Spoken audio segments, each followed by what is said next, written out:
Due to certain times, have you thought about reloading? Well, you're in luck today. Today, I'm going to go over a list of things you need to start reloading.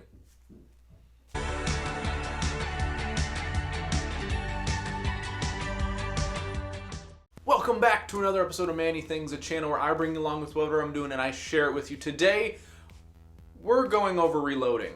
What you need to get started, things to consider. Let's talk about it.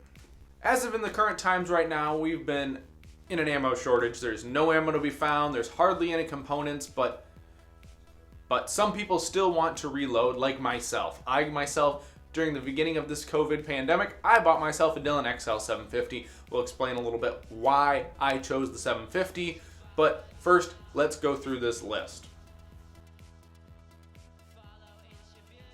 First part on this list is what the most important thing, the biggest piece of equipment you're going to need, and that is the press. The press is kind of like the heart of the reloading organism. You know, you need it to be able to do all the things that it needs to do so you can do all the stations and load your own ammo. There are multiple different types of presses that you could use. You can use a single stage press, a turret press, a progressive press, or an automated press, or a progressive press with an automation system on it. A single stage press can only do one function at a time. For each pull of the handle, you get one motion.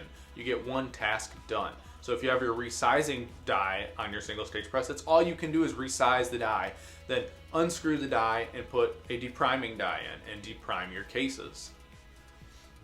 Up from a single stage press is the turret press. Has multiple stations, unlike a single stage press that only has the one station.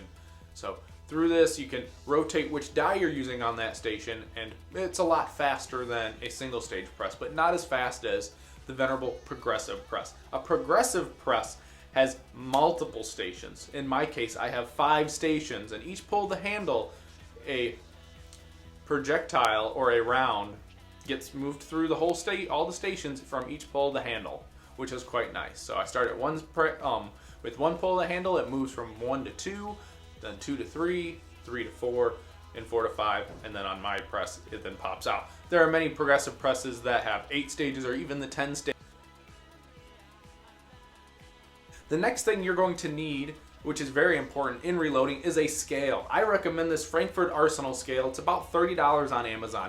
There'll be a link below in the description, but it's a very simple scale that lets you check weights. Comes with a check weight, and it's a fantastic for 30 bucks. It's really handy on a progressive press since you only need to really check maybe your powder charge every once in a while, so it's good enough for that. But if you're working in a single stage press or making very high grade accuracy match rifle ammo, you might want a more robust scale for more money. The next thing on this list is a tumbler. Some people go dry tumbling with a vibratory tumbler, or some will go wet tumbling with a rotary tumbler. I myself went with a rotary tumbler from Frankfurt Arsenal. When I bought it, it was about $100 on Amazon. It's the smaller one. It can do about 500 to 600 rounds of, I think, rifle brass, which is plenty for me because I am only doing pistol ammunition through my press. So I can get a decent amount of volume of cases in my tumbler at a time when cleaning. When you think about tumbling, you're either going to want to think about how fast you can get your brass back to the press, or how clean you want your brass. If you go with the dry vibratory tumbler, you can, yes, get your brass cleaner faster, but it's not the best clean. It gets the gook and crap out of it, and then you need to then sift it through a media sifter to then get the corn cob or whatever media you chose to use out of it so you can get it back to the press. A rotary tumbler is a wet tumbling where you need to use water, solvents. Most people use Dawn and Let Me Shine like myself. We use stainless steel media to clean our brass. And we put that in the rotary tumbler as well. So then it cycles for a while, and then you have to then sift out all your pins and then get your brass dry. I really can't say if there's one that's better than the other. I prefer the rotary tumbler because my brass does get a lot cleaner. Some people put their brass after it's done in the rotary tumbler in a dryer or a dehumidifier or even their oven on a low temp. I just kind of like the sheet pan with a towel on it and then shake it out. I see that my brass stays a lot shinier and cleaner looking instead of very dingy from water spot. The next thing on this list that you will need is a bullet puller. A bullet puller is a hammer-like device that lets you fix your mistakes, essentially. A bullet puller essentially lets you put a finished projectile in here and then use the force of inertia by smacking this on a hard surface to then extract the projectile and the powder from the casing. So if you made a mistake or your powder charge was wrong or you put the wrong projectile on it, you can then erase your mistake with some loss of components. You might lose some powder. You probably have lost the primer or the case, because you might have had a case head separation. There's many things that you need a bullet puller for. They make them for multi-ranges. This one comes with the different options for different size brass to hold on to. So, and it can work up to some rifle rounds. So I would recommend this. I did get this on Amazon. Like I said, link will be in the description below for you. The fifth thing on this list is actually the components. You need components. Like, you'll need your brass, you'll need projectiles, your powder, your primers. These are all things you have to acquire to start reloading. You don't want to go out and buy a press and then, I don't have any brass, and then wait to find brass at the range, or find some lucky person who will give you the brass that they have collected. Some ranges will even probably let you buy the range brass that is swept up on their range, probably for a nominal fee, but it's not a bad idea to ask them about it. Primers. Primers are really hard to come by. If you want to know why, check out another video down below that I did recently about where all the small pistol primers at. That might give you a better idea of where things are at for primers. Powder. You need powder. Like I said in that other video, you want to buy it in 8-pound jugs so you get the best bang for your buck. With your powder, you're going to want it on hand. Sometimes you'll be able to get the powder you like. I like the Alien Sport Pistol powder for my loads, but I also have a couple different powders on hand, like Tight Group CFE pistol from Hodgdon.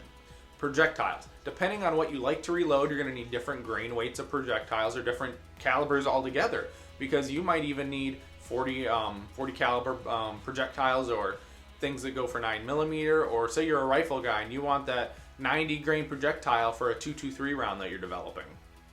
So find your projectiles. You probably want to buy them in some form of bulk, or even try to just do test batches with them.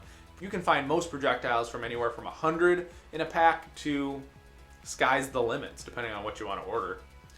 Say you're ordering for a pistol sport like USPSA, you're probably going to go with a lead coated bullet like from Blue Bullets, Gallant, or Black Bullet International. There'll be links down below. I'm not affiliated with any of those companies, but I thought I liked their products enough. I'll share the links with you and let you know. There's even, you can use a code from the Humble Marksman. I'll leave that down below too to get 10% off your first order of Gallant bullets.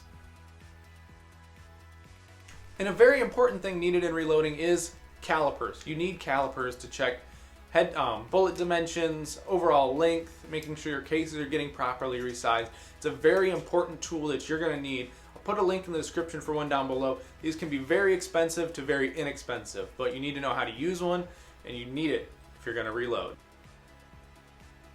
And one of the last things on this list happens to be very important if you're very new to reloading and don't have any load data, and that is this Reloader's Manual. This thing I picked up at a local gun shop when I started reloading, and it's got every freaking caliber known to man in here, and it's quite nice and a lot of information. And like I said, I would go with a good reputable reloading book. You can even find these online if you're lucky, but like I said, get a reloader's book so then you can have some start points for your data.